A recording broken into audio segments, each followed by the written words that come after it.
শান্তিপুরের গর্ব, যেখানে শ্রী চৈতন্য সোনার নৌকা বেঁধে তার উপর দিয়ে এসে সেই গঙ্গা এখন টয়লেট পায়খানা হয়ে গেছে, বাথরুম হয়ে গেছে। কেন? এটা বিধায়ক কোটি কোটি টাকা খেয়ে ফেলেছে।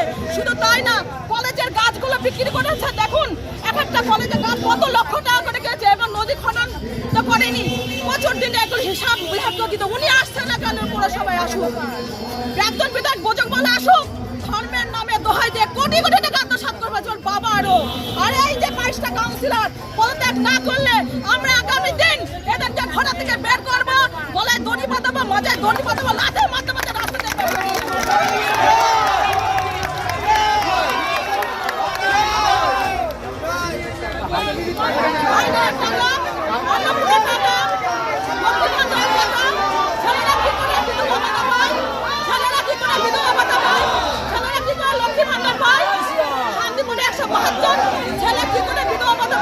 লক্ষ্মী ভান্ডার পাচ্ছে, তার হিসাব দিতে হবে। এবং এই চোর 22টা বিধায়ক, পৌরপতি, প্রাক্তন বিধায়ক, মধুকুমার, এদেরকে নিয়ে এসে হিসাব দিতে হবে। আমাদের জনগণকে হিসাব দিতে হবে। জনগণকে দিনের পর দিনে ঠকিয়েছে। ঠকানোর ফল আজ ভুগছে জনগণ। প্রত্যেকটা মানুষ বঞ্চিত, সব কিছু থেকে বঞ্চিত। কেন বঞ্চিত? ধর্ম দেখানো অত্যন্ত পাট থেকে চুষে লুটে পুটে খাচ্ছে। এখন দেখুন গিয়ে আমাদের যে সুরধনী গঙ্গা আসছে, গঙ্গার পরিস্থিতি কি? মাটিতে আমরা এখনো পর্যন্ত দুর্নীতি চালিয়ে যাচ্ছে, এখনো জল যাচ্ছে না। আপনার আমাদের কোথাও কোথাও জল নেই, মানুষের কাছে জল নেই, রাস্তা নেই, ট্রেন নেই, সব আত্মসাৎ করে ফেলেছে। পুরো সৌরধী বাড়িতে খেপে গেছে। সুরধনী গঙ্গার ওপর মাটিতে আমরা বিল্ডিং করে কি করে জানে না। বিধায়ক কোটি কোটি টাকা খেয়ে ফেলেছে। ওই শয়তানকে নিচে নামাতে হবে, ওই ভদ্রবেশের জানোয়ারকে নিচে নামাতে হবে। এই একটা মুখোশধারী ভদ্রবেশের শয়তানেরা সরকার টাকা মানে যে টাকা আত্মসাৎ করেছে। পৌরসভায় যে দুর্নীতি হয়েছে এতদিন ধরে, ব্রিজ থেকে শুরু করে গঙ্গা সুরধনী নদী থেকে শুরু করে রাস্তাঘাট থেকে শুরু করে আবাস যোজনা শুরু থেকে অন্নপূর্ণায় যখন একটা দিল যে জমা করলে টাকাটা ঢুকে যাবে, তখন এরা কি করলো? আমাদেরগুলো জমা না করে এরা সব তৃণমূলের লোকগুলো টাকা ঢুকে দিল মহিলাদের অন্নপূর্ণা যোজনা, যে 103,000 টাকা দিল। সেটা দিনে আমাদের এই সরকার এই পৌরসভা করলো কি, চেয়ারম্যানের দৌলতে সব তৃণমূলদের টাকা ঢুকে দিল এবং মুসলিমদেরও টাকা ঢুকলো। কিন্তু আমাদের যে হিন্দুদের, আমরা যে হিন্দুত্ববাদী দিয়েছি, তাদের কারোরই টাকা ঢোকেনি, মাত্র 2 টাকা ঢুকেছে। পৌরসভা পুরো দুর্নীতিতে ভরপুর। আর 22টা কাউন্সিলর একদম ঘরে ঢুকে গেছে, না তারা কাউকে কোনো সার্টিফিকেট দিচ্ছে, না কোনো কাজ করছে। তাহলে এই 22টা কাউন্সিলর থাকার একদম দরকার নেই, পুরো পৌরসভা ভেঙে দিতে হবে। তার জন্য আজকে আমরা এখানে আমাদের যথেষ্ট ভদ্রতা আছে, তার কারণে এখনো অব্দি আমরা ডেপুটেশন জমা দিচ্ছি। নাহলে আমরা যদি আমাদের বিজেপি সরকার যদি সেরকম হতো, তাহলে তো তছনছ করে দিত, পৌরসভা ভাঙচুর করে দিত। কিন্তু আমরা ভদ্রতার খাতিরে এখন আমরা ডেপুটেশন জমা দিচ্ছি যে ইমিডিয়েটলি এইগুলো শুধরাক, এইগুলোর হিসাব দিক আমাদের, যে কি করেছে টাকা পয়সাগুলো। তার জন্য আমরা এখন হিসাব দেওয়ার টাইম, শুধানো টুধানো সব গল্পবাদ। দাদিদের 5,000 টাকা করে এসেছিল, দাদিদের 5,000 টাকা করে এসেছিল, সেই টাকা কোথায় গেল? সে টাকা গেল কোথায় আপনি বলুন? ডব্লু কার্ডে 70,000 টাকা দেয়, সেখানে 30,000 টাকা ওদেরকে দিয়ে 40,000 টাকা নিজেরা নিতে।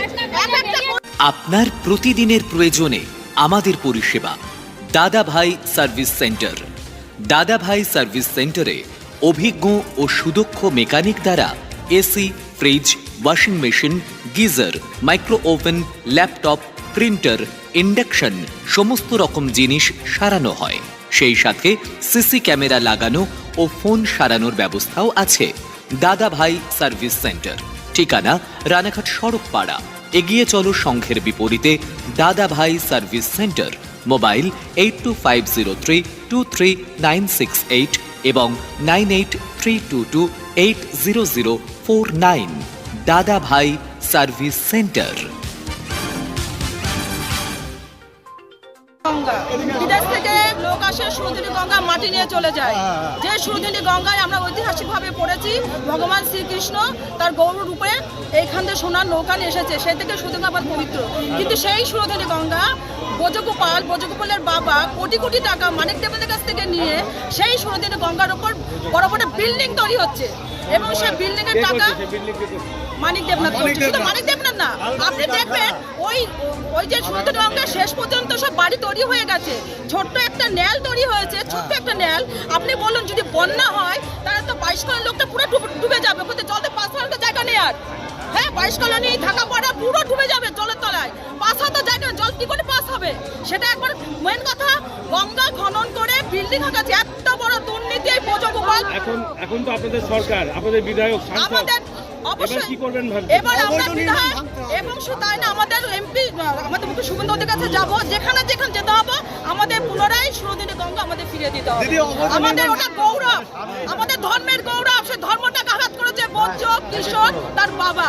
উনি ধার্মিক, উনি বলে অত্যন্ত মহান বংশধর। উনি বংশধর নয়, উনি কলঙ্কিত, কুলাঙ্কার। শান্তিপুরটা কুলাঙ্কিত করেছে, ওকে হিড়ির করে টানতে মাজায় গরিবদের নিয়ে এসে ওকে হিসাব দিতে হবে। এই শান্তিপুরে কত ঝামেলা ও করেছে। আমার শ্যামলী দেবরা 1 নম্বরে 103 ভক্তি সহ।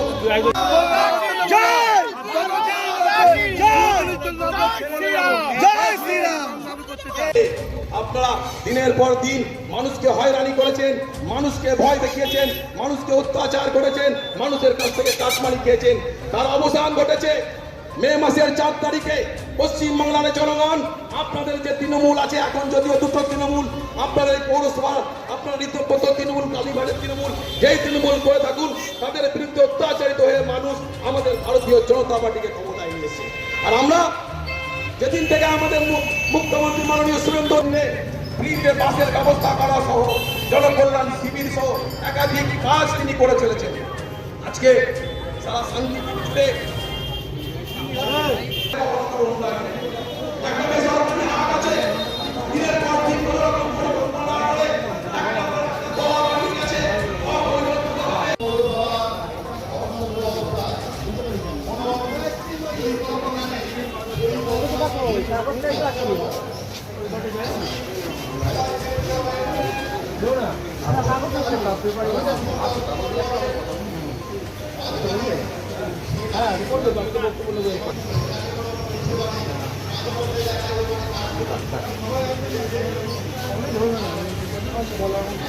শুনুন, কে কি কথা বলবে সেই দায়িত্ব তো আমাদের নেই।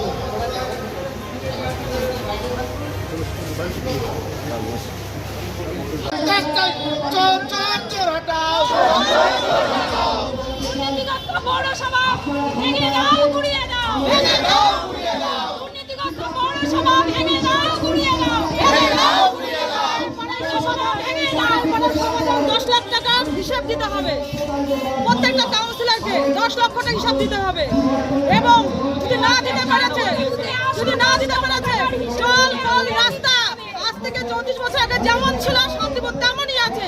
এবং শুধু তাই না, যদি কোনো রকম হিসাব না দিতে পেরেছে এই 22টা কাউন্সিলর থেকে শুরু করে বিধায়ক, প্রাক্তন বিধায়ক, তার বাবা যে শান্তিপুর লুটপাট করে খেয়ে নিয়েছে, প্রত্যেকটা হিসাব না দিলে এদের গলায় দড়ি বেঁধে রাস্তাতে হিড় করে টানতে দিয়ে যাব। এবং শুধু একটা ডিম না, ডবল ডিম এদের মাথায় ফাটানো হবে। হিসাব আজকে এই মুহূর্তে দিতে হবে পৌরপতিকে। এবং শুধু তাই না, যেভাবে শান্তিপুর দুর্নীতি হয়ে আসছে, এখনো পর্যন্ত মানুষের জল পায়নি, ঘর পায়নি, যেমন রাস্তা তেমনই আছে, মানুষের জীবন বিপর্যয় পথে ফেলে দিয়েছে। কেন্দ্র সরকার থেকে টাকা পাঠাচ্ছে, কোটি টাকা পাঠিয়েছে, একটা টাকা পৌরসভায় খরচা হয়নি। এই ব্রজগোপাল 1100 কোটি টাকা বিজেপি খেয়েছে, তার বাবা ধর্মের নামে দোহাই দিয়ে দুর্নীতি করে আসছে। ওদেরকে ক্ষমা করা যাবে না। রাস্তায় মাজায় দড়ি বেঁধে এদেরকে রাস্তা দিয়ে লাঠি মধ্যে নিয়ে যেতে হবে। শুধু তাই হবে না, প্রত্যেকটা টাকার হিসাব দিতে হবে পৌরপতিকে এবং প্রাক্তন বিধায়ক বোধ কিশোরকে। উনি ধর্ম শ্রীকৃষ্ণ মানেন, হ্যাঁ, ধর্মের নামে দোহাই দিয়ে কোটি আচ্ছা আপনি বলুন তো, আমাদের যে গঙ্গা, সেই গঙ্গা বিক্রি করে দিয়েছে। আপনি জানেন মানিক দেবনাথ কি করে বিক্রি করে গঙ্গা সুরধনী বিক্রি করে গণাধনী শুল্ক। আপনারা দেখছেন এস নিউজ বাংলা, মানুষের সাথে মানুষের পাশে।